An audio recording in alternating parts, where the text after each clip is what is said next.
18वें पारे में सूरह नूर में एक आयत आई है।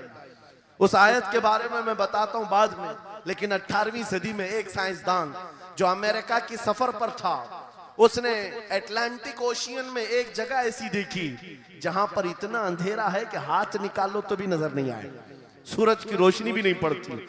वापस आकर के उसने कहा मैंने एक ऐसी जगह दरियाफ्त की है जहां सूरज की रोशनी ही नहीं पड़ती और अपनी आंखों को कुछ नजर नहीं आता। अगर हाथ निकाल करके देखो, समंदर के बीचों बीच अटलांटिक ओशियन, ये कोई तालाब का नाम नहीं है।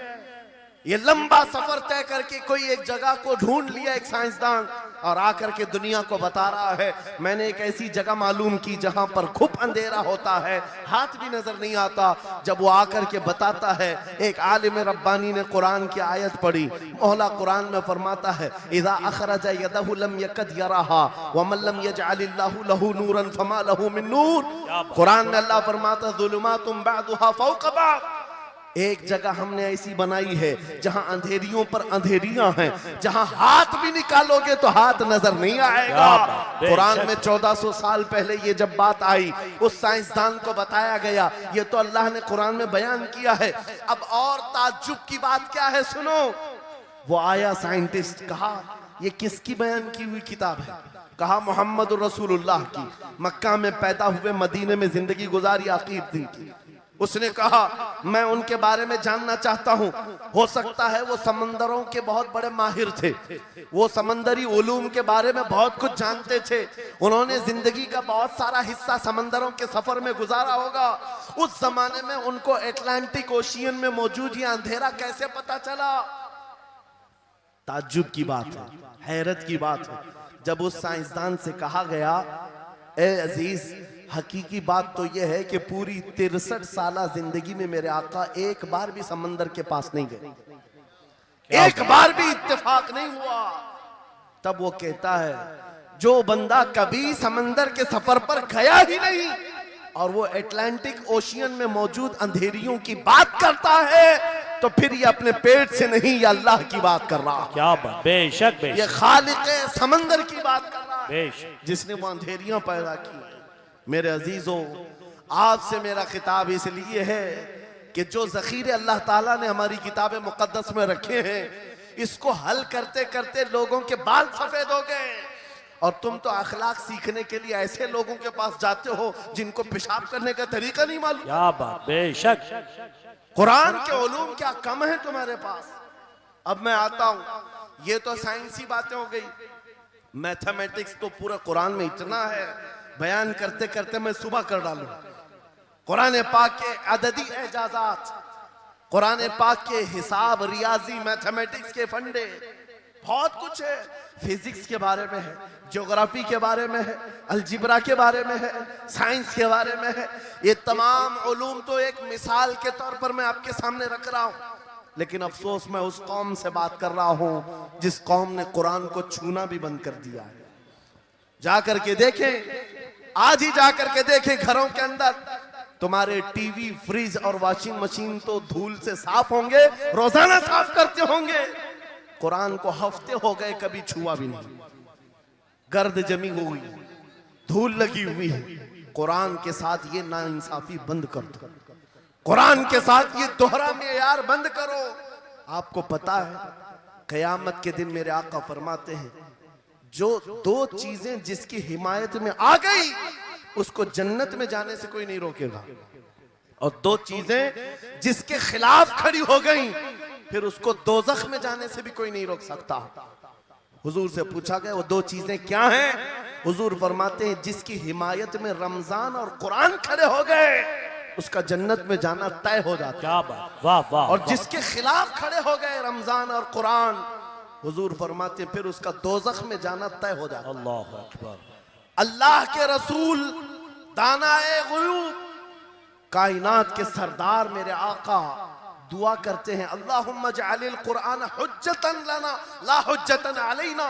ये मेरे नबी की दुआ है, आप तवज्जो करें। हुजूर जब ये दुआ कर रहे हैं, ऐ अल्लाह कुरान को क़यामत के दिन मेरा हिमायती बना, मेरे खिलाफ ना बना। क्या बात, वाह। साहिब कुरान खुद कह रहे हैं क़यामत के दिन इसको हमारे खिलाफ ना खड़ा कर, कुरान को हमारा हिमायती बना। ऐ लोगों, हम कौन सी जिंदगी गुजार रहे आज? बहुत दूर हम आ चुके, बहुत दूर हम आ चुके। आज कुरान की तालीम को भी इतना सस्ता समझा जाता है, इतना सस्ता कि आपके पास अगर बच्चे के पास टाइम हुआ तो मदरसा भेजो, नहीं तो छोड़ो जाने दो। मदरसों में आने वाले वो बच्चे जिनकी नाक बह रही हो, कपड़े ढंग के ना हो, कारी साहब और हाफिज साहब खुद ही उसको साफ भी करें, खुद ही पढ़ा करके भी भेजे। क्या तुम अपने वक्त की मशहूर कॉन्वेंट स्कूल में भी इसी तरह अपने बच्चों को भेजते हो? वहां पर गैर हाजिरी से कितना डरते हो, अपनी छुट्टियां तर्क कर देते हो, रिश्तेदारों से मिलना बंद कर देते हो। नहीं, बच्चे की स्कूल छूट सकती है, लेकिन कुरान के साथ कैसा दोहरा सलूक है, कुरान के साथ कैसा मेयार है। आपको मैं बताता हूं, हमारे सिराजुल उम्मा इमाम आजम अबू हनीफा रज़ी अल्लाह ताला अन्हु अपने बेटे को जिस कारी कुरान के पास पढ़ने के लिए भेजा करते थे, कारी साहब ने इमाम आजम के बच्चे को पूरा कुरान पढ़ा दिया। नाजरा कुरान की बात कर रहा हूं। जब पूरा कुरान बच्चे ने पढ़ लिया तो इमाम आजम अबू हनीफा को ये मुबारकबादी दी गई कि आपका बच्चा पूरा कुरान पढ़ चुका है हाफिज साहब के पास। तो इमाम आजम बड़े ताजिर थे अपने जमाने के, उन्होंने क्या किया, उस कारी साहब को 4 लाख दिरहम नजराने में भेजा। सुभान अल्लाह। कितना? 4 लाख दिरहम चांदी के सिक्के होते थे। इमाम आजम अबू हनीफा ने जैसे ही कारी साहब के पास जो कुरान पढ़ाए थे ये नजराना भेजा, उनके पास ये नजराना पहुंचा। 4 लाख तो छोड़ो, आज के जमाने में 4000 भी किसी को देता नहीं। हाफिज कुरान अगर किसी बच्चे को पढ़ाया है, और मैं मांग भी नहीं रहा हूं कौम से, इमाम आजम की बात बता रहा हूं। जब नजराना कारी साहब को पहुंचा, उन्होंने देखा 4 लाख दिरहम मेरे पास आए, इतनी बड़ी रकम, बच्चे को खाली कुरान ही पढ़ाया था। दौड़े दौड़े वापस इमाम आजम अबू हनीफा के दौलत कदे पर आ गए। घर पर आए, कहा हुजूर आपसे मैं ये पूछना चाहता हूं, कहीं गलती से तो ये रकम मेरे पास नहीं आ गई, ये किस लिए दी गई है? कहा कि ये तो आपने कुरान बच्चे को पढ़ाया, मैंने हदियतन भेजा है। कहा हुजूर सिर्फ नाजरा कुरान ही तो पढ़ाया, इतनी बड़ी रकम? इमाम आजम अबू हनीफा ने कहा कारी साहब आज चले जाओ, और अपने बेटे को बुलाया, इधर आ बेटा, कल से इस हाफिज के पास पढ़ने के लिए तू हरगिज नहीं जाएगा, कल से इसके पास तू इल्म हासिल करने नहीं जाएगा। बच्चे ने पूछा हुजूर क्या हो गया? कहा जो बंदा मेरे 4 लाख दिरहम को कुरान से बड़ा समझता है, मैं उसके पास अपने बेटे को नहीं पढ़ा सकता। वाह वाह वाह। मैंने तो कुरान का एक हर्फ की कीमत नहीं अदा की, उसने कुरान के ऊपर मेरी रकम को समझ लिया। आज हमने कुरान को कहां समझ लिया है? वो इमाम आजम अबू हनीफा फरमाते हैं जो कुरान से ज्यादा माल को अहमियत देता है उसके पास बच्चों को पढ़ाओ भी मत, ना पढ़ाओ। अजीजा ने गिरामी वक़ार, हमारा ये दोहरा सलूक, हमारा ये दोहरा मेयार, कुरान के साथ जो हमारी नाइंसाफी है, हमें अखलाकी पस्ती में लाकर खड़ा कर चुकी है, अखलाकी पस्ती में लाकर खड़ा कर चुकी है। अरे हम देख रहे हैं आयरा गैरा नत्थु खेरा हमें सिखाने आ रहा है, बढ़ाने आ रहा है कि तुम्हें डेवलपमेंट के बहुत सारी चीजें बताई जाती हैं कि तुम्हारी पर्सनालिटी डेवलपमेंट क्या होती है। अलीगढ़ वाले तो नौजवान बहुत सारे जो स्टूडेंट्स हैं जानते होंगे, बीए कर लिया, एमए कर लिया, बीकॉम कर लिया, या कुछ भी कर लिया, डिग्री हासिल कर लिया। बड़ी बड़ी कंपनियां आज पूछती हैं कि इसके पास पर्सनालिटी डेवलपमेंट है या नहीं। ये क्या है पर्सनालिटी डेवलपमेंट? कुछ बड़े बड़े शहरों के नौजवान हमारे पास आए थे, कहा हम कोर्स कर रहे हैं। कहा मैंने पूछा इसमें होता क्या है? कहा इसमें सिखाया जाता है बैठना कैसा है, लोगों से मिलना कैसे है, खाने के लिए बैठे तो चम्मच कहाँ रखना है, बर्तन कहाँ रखना है, लोगों से हैंडशेक कैसे करना है, ये सारी चीजें सिखाई जाती हैं। मैं नौजवानों से पूछा कि अच्छा कितने महीने का? कहा कहीं 6 महीने का, कहीं साल भर का। कहा अफसोस है उस कौम पर जिसका रसूल आया था ये कहते हुए बुइस्तु लिउतम्मिम मकारिमल अखलाक, मैं सबसे बुलंद अखलाक सिखाने के लिए दुनिया में आया हूँ। उस रसूल की उम्मत आज ऐसे लोगों के पास अखलाक सीखने जा रही है जिसको हलाल और हराम की तमीज नहीं, जिसको खड़े होकर पेशाब करने में फख्र लगता हो, उसके पास तो ये अखलाक सीखने जा रहे हैं, पर्सनैलिटी डेवलपमेंट सीखने जा रहे हैं। और मैं तुम्हें बताता हूं कुरानी अखलाक क्या है। मौला करीम ने अपने हबीब को जो बयान किया है, सूरह लुकमान उठाओ, बाप अपने बेटे को नसीहत क्या क्या करता है, अगर 3 आयतें भी पढ़ लो तुम्हारी जिंदगी सुधर जाएगी। लुकमान हकीम अपने बेटे से कहते हैं, या बुनय्या अक़िमिस सलात वअमुर बिल मारूफ वन्हा अनिल मुनकर वस्बिर अला मा असाबक। ऐ बेटा, नमाज पढ़ा कर, बुराइयों से बचा कर, अच्छाइयों की बात कर, जो मुसीबत आए उस पर सब्र कर। ये सिर्फ जुमले नहीं है, ये जुमले नहीं है। लुकमान हकीम ने अपने बेटे को जो डराया था, कुरान कहता है, या बुनय्या इन्नहा इन तकु मिस्काल हब्बतिन मिन खरदलिन फतकुन फी सखरतिन औ फी समाई औ फिल अर्दी याति बिहल्लाह। आज हर बाप को चाहिए कि ये नसीहत अपने बेटे को करे। क्या बात, हर बाप अपने बच्चे को ये बात बताए, सुनो क्या। लुकमान कहते हैं, बेटा बुराई अगर तूने कर लिया, ये मत समझना कि मैं रात के अंधेरे में छुप कर लिया। आज तुम्हारे हाथ में मोबाइल गुनाहों का अड्डा बन करके आया है। सिर्फ एक टच स्क्रीन पर सारी दुनिया तुम्हारे सामने नंगी नाचती हुई नजर आती है। कितने नौजवानों ने अपने अखलाक का कत्ल कर लिया है, उनकी आंखें हया से नापाक हो गई हैं। कितने लोगों ने अपना नूरे ईमान बेच दिया मोबाइल की स्क्रीन पर चलने वाली इन बेहया तस्वीरों पर। कितने तो फरेफ्ता हो गए, कितने जवानी बर्बाद कर चुके। तुम क्या समझते हो मेरे अजीजों, एक जवान ने मुझे बताया था, रात के वक्त मैं तन्हा मोबाइल लेकर बैठा था, अचानक पर्दा हिला तो डर लगा, जल्दी से स्क्रीन ऑफ किया, बैठा। मुझे लगा माँ आई होगी, बाप आया हो, कोई आया होगा, लेकिन कोई नहीं। पर्दा हिला, एक बिल्ली आई थी, इससे भी डर लग गया।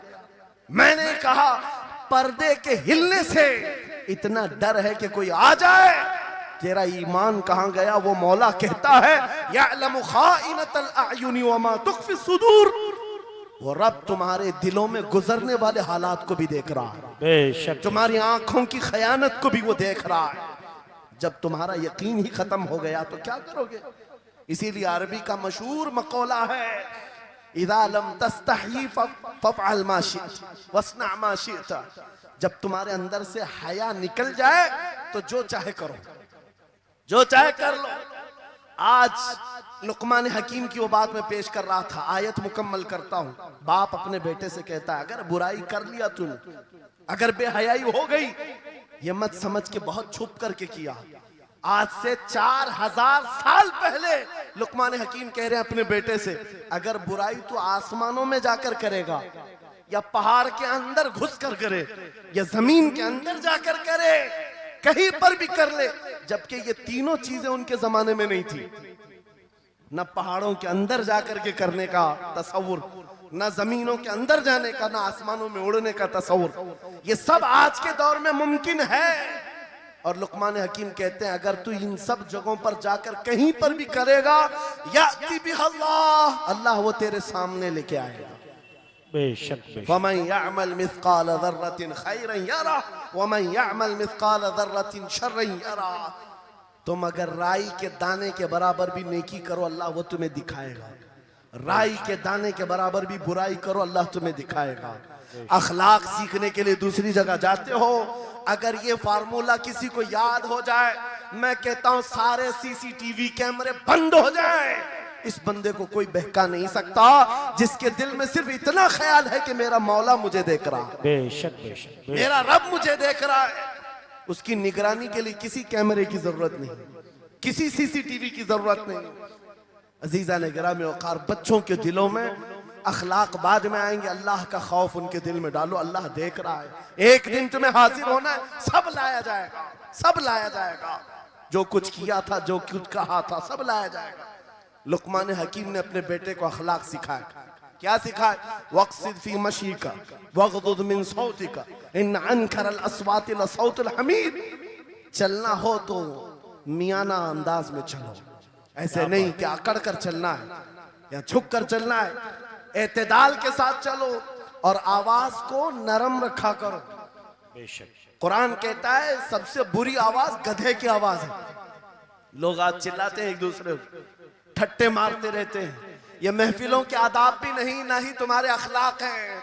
इसीलिए शेख सादी ने फरमाया है, तामर्द सुखन न गुफ्ता बाशद, ऐबो हुनरश न हुफ्ता बाशद। जब तक आदमी बात नहीं करता उसकी अच्छाइयां भी मालूम नहीं होती, उसकी बुराइयां भी नहीं मालूम होती। बेशक जब बात करता है तो पता चल जाता है इसके अखलाक कैसे हैं।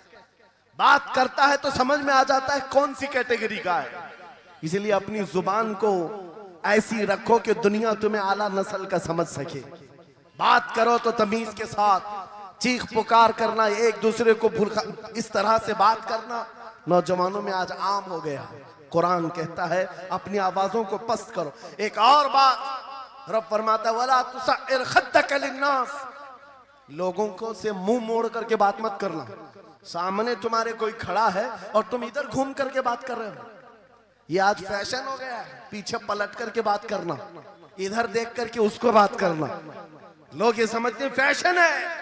मेरा मौला फरमा रहा है ये अखलाक से गिरी हुई हालत है। जब बात करो तो आमने सामने, लोगों से मुंह टेढ़ा करके बात ना करना। ये अखलाक कौन सिखा रहा है? ये कुरान अजीम है। तुम पर्सनालिटी डेवलपमेंट सीखने की बात कर रहे हो, तालीमात इस्लाम को छोड़कर क्या पर्सनालिटी डेवलपमेंट हासिल कर पाओ? तुम्हारे पास सब कुछ है लेकिन सीखना नहीं चाहते। आज तक नौजवानों में से मुझे कोई मिला नहीं इस तरह से कि लोग आते हैं, मुफ्ती साहब बीवी को 2 तलाक दे दिया, 3 तलाक दे दिया, अब क्या करना है, इद्दत कैसे गुजारना है? या ज्यादा से ज्यादा दारुल इफ्ता में आते हैं, मुफ्तियान इकराम होंगे, झगड़े के मसाइल लेकर के आते हैं, बाप मर गए, इसको कितना मिलना है, इसको कितना मिलना है। अरे जिंदगी गुजर गई, कभी आ करके ये क्यों नहीं पूछा मेरे घर में मंगनी हो रही है, शादी हो रही है, ये बताएं मेरे मुस्तफा ने कैसे शादी की? क्या बात है, क्या बात, बेशक। ये क्यों नहीं पूछा?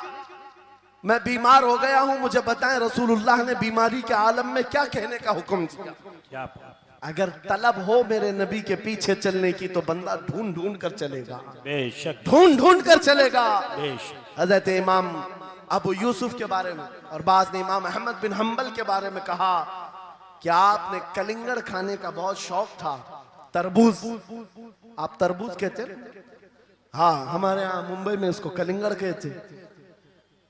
और उन्होंने ये कहा कि ये सुन्नत भी है। मुझे रिवायत मिली है कि हुजूर ने भी खाया लेकिन जिंदगी भर खाए नहीं।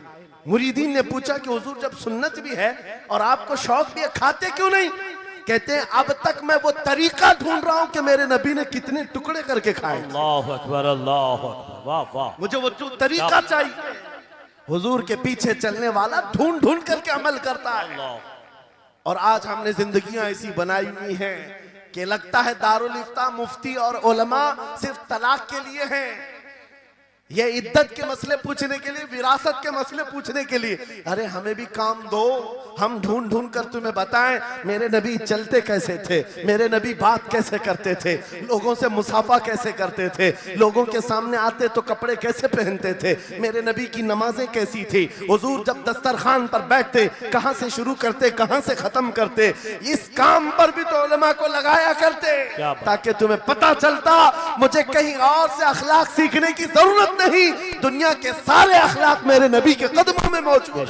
नारे तकबीर, नारे रिसालत, फैज़ाने खानकाए बरकत, फैज़ाने खानकाए बरकत, शेरे रज़ा, शेरे रज़ा, फैज़ाने शेखुल मशाइख, नारे तकबीर, नारे रिसालत, वाह वाह। दर्स कुरान को अगर हमने न भुलाया होता, ये जमाने ने जमाना न दिखाया होता।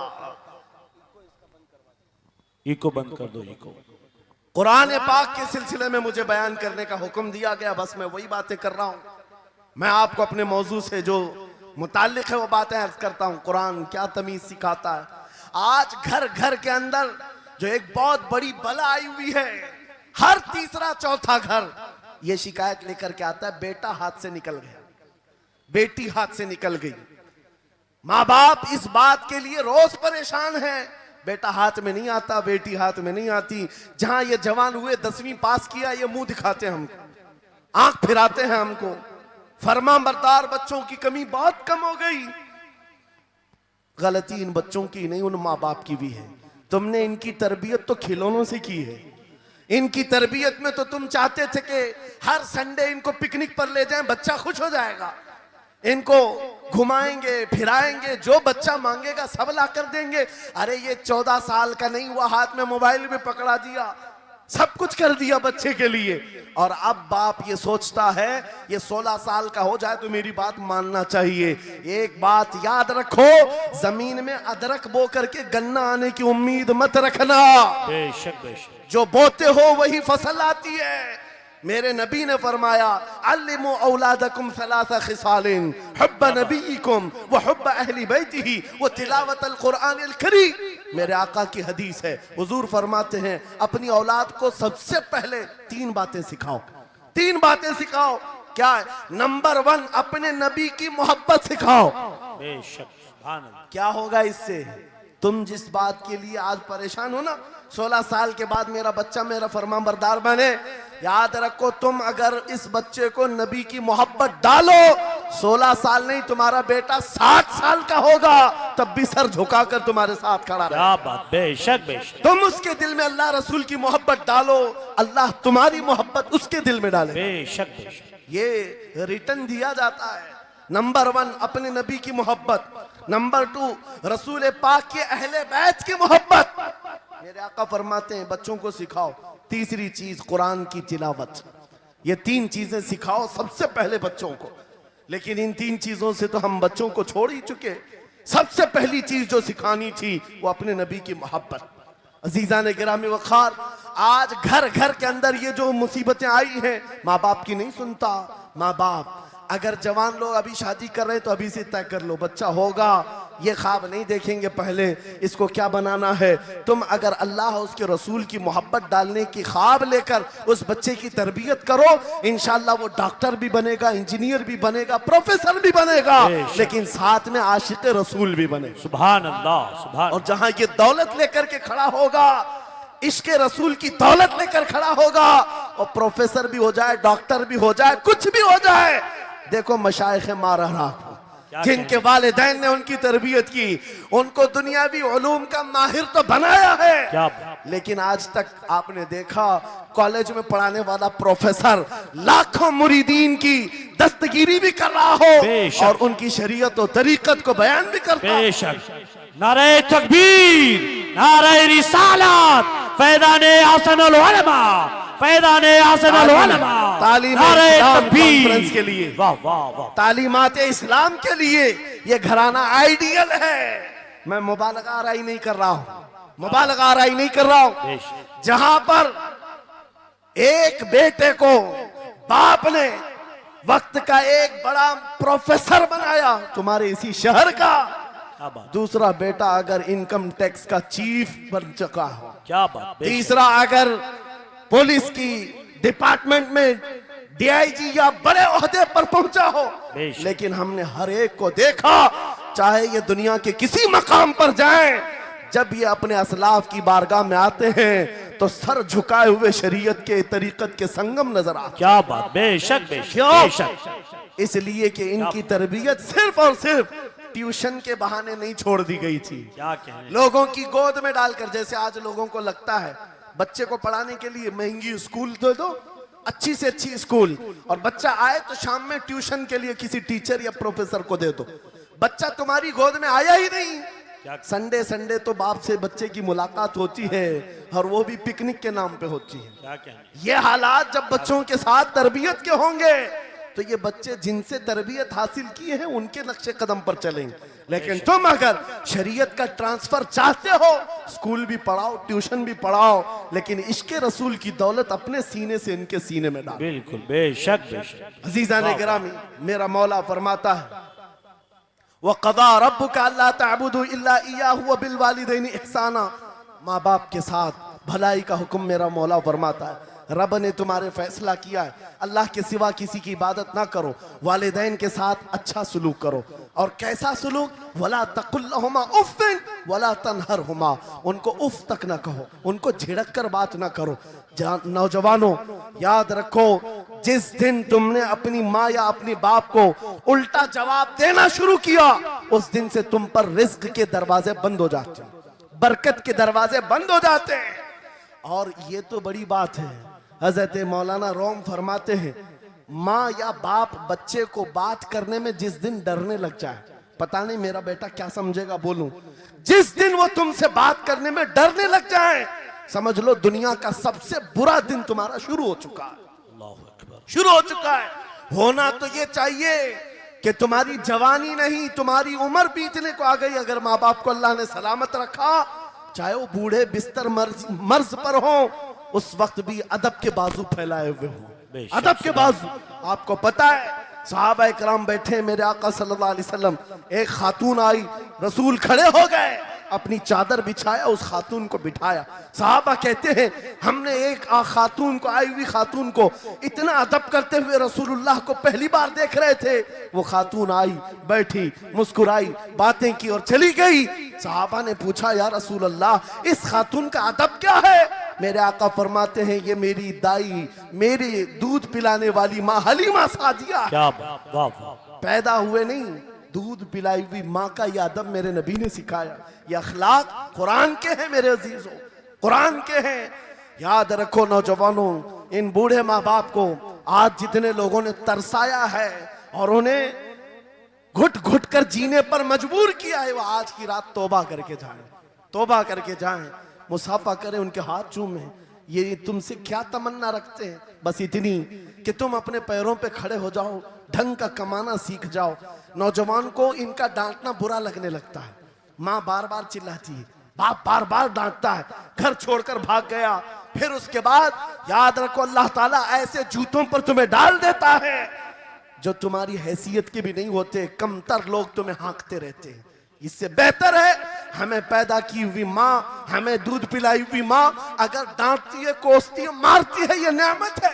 बेशक। एक नौजवान के बारे में मैं अक्सर कहा करता, हमारे साउथ का था, बड़ा बिगड़ा हुआ, माँ मेरे पास आई थी, कह रही थी इसको समझा ले, मैं बेवा हूं, मैं बेवा हूं, इसका बाप बचपन में मर गया, ये बच्चा 2 साल का था, मेरा शोहर मर गया, मैं घरों की पतेलियां मांझ मांझ करके इस बच्चे को बड़ा की हूं, लेकिन आज ये औबाश बन गया है। बदमाशों की दोस्ती। मैंने उस नौजवान को बुलाया था, अपने करीब किया, समझाया, अल्लाह ने उसको समझ दे दी। वो लड़का थोड़ा बहुत सीधे रास्ते पर आया और बेंगलुरु गया था कमाने के लिए। मैंने कहा नौकरी कर, तेरी माँ कुछ नहीं चाहती, वो जिंदगी तो गुजार चुकी, अपने हाथों से कमाई है, बस ये चाहती है कि तेरी कमाई का एक लुकमा खा ले। ऐ नौजवान, क्या अपनी माँ को इतना भी सुख नहीं देना चाहता? गया था कमाने के लिए। मेरे अजीजों, आज भी वो मौजूद है, आज भी है। वो कमाया, महीना भर गुजरा था या 2 महीने ही, अपनी तनख्वाह लेकर के वतन वापस आया। अपने घर के पास जिस दिन वो पहुंचा था, घर के बाहर बहुत भीड़ जमी थी। लोगों से पूछा उसने तो पता चला उसकी माँ आज ही सुबह इंतकाल की। अल्लाहु अकबर। वो पैसों की गड्डी ला करके जो कमाया था 1 महीने 2 महीने की तनख्वाह माँ के कदमों में रख दिया। बहुत रोया।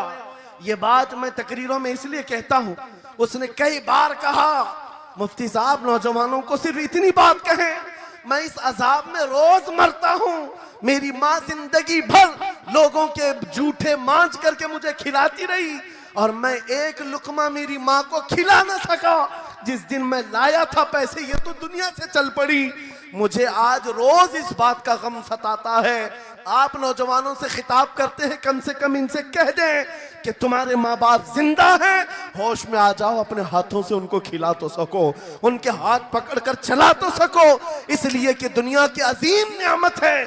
जिसका बाप जिंदा है, जिसकी माँ जिंदा है, उसके हक में वो दुआ कर लें। मेरे आका फरमाते हैं नबियों की दुआ उम्मत के बराबर जो होती है, वो बाप की दुआ बेटे के बराबर होती है।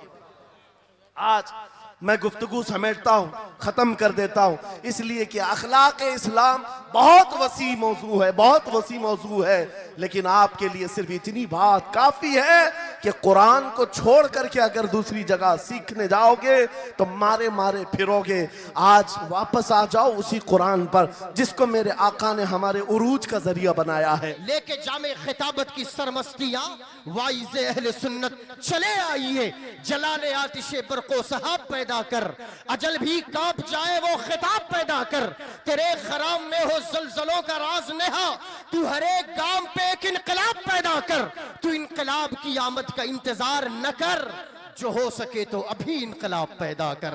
इस्तिकबाल करे नारे तकबीर और रिसालत की गूंज में नारे तकबीर। हर हाथ बुलंद हो, हर जबान आवाज निकाले, खामोशी का पहरा न हो, और इस्तिकबाल करे नारे तकबीर, नारे रिसालत, नारे हैदरी, फैजाने आला हजरत, फैजाने मारहरा शरीफ, तालीम इस्लाम कॉन्फ्रेंस, शेर हिंदुस्तान।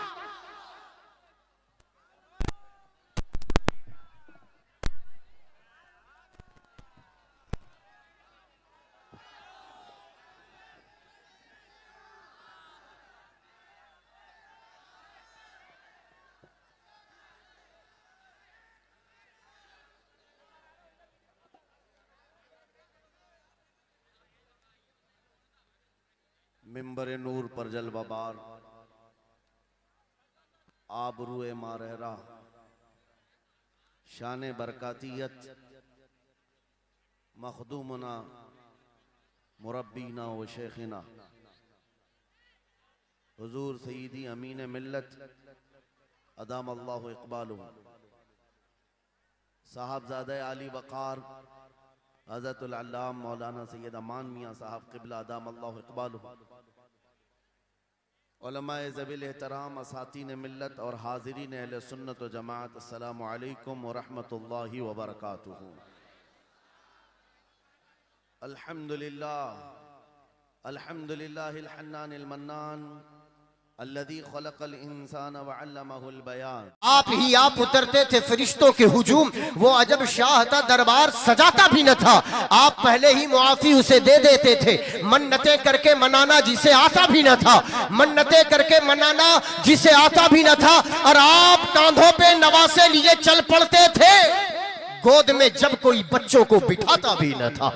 आप कांधों पे नवासे लिए चल पड़ते थे, गोद में जब कोई बच्चों को बिठाता भी न था। जभी तो ताजदार बरेली ने कहा था, अल्लाह की सरताबा कदम शान है ये, इंसान ही इंसान वो इंसान है ये।